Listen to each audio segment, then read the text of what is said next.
S'observa una tendència en aquests últims anys en un augment de la participació dels ciutadans de Catalunya en els museus, en la labor de museus. L'última dada, que és la més alta de la sèrie històrica, és aquesta de que un 56% de la població de Catalunya ha anat a visitar museus o centres patrimonials durant l'últim any. Aquest percentatge és més alt que el nombre de persones que durant aquell any van anar a un concert, van anar al cinema o van anar al teatre.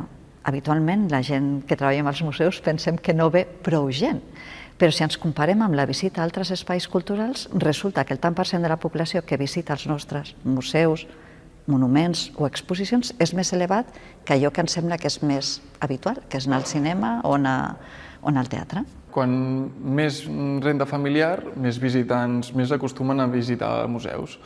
I d'altra banda, les persones amb un major estudis, amb estudis superiors, també acostumen, tenen una tendència major a visitar museus. Després hi ha altres factors també importants, com per exemple el lloc de naixement. Les persones que han nascut a Catalunya acostumen a visitar més museus, o també, per exemple, els estudis de la mare, la influència familiar. L'Observatori dels Públics del Patrimoni Cultural de Catalunya tenim com a principal objectiu ajudar als museus i als centres patrimonials de Catalunya en les seves relacions amb els públics i també les administracions que gestionen aquests museus.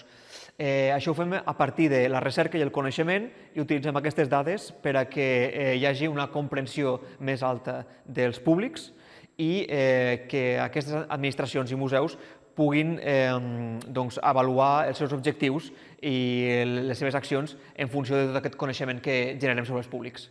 Per nosaltres conèixer l'objecte del nostre treball és fonamental per poder-nos-hi adreçar, planificar bé i fins i tot orientar-nos a millorar la manera en què ens recepcionen les nostres propostes. Alhora també ens serveix per dissenyar una estratègia en funció del que passa al nostre voltant.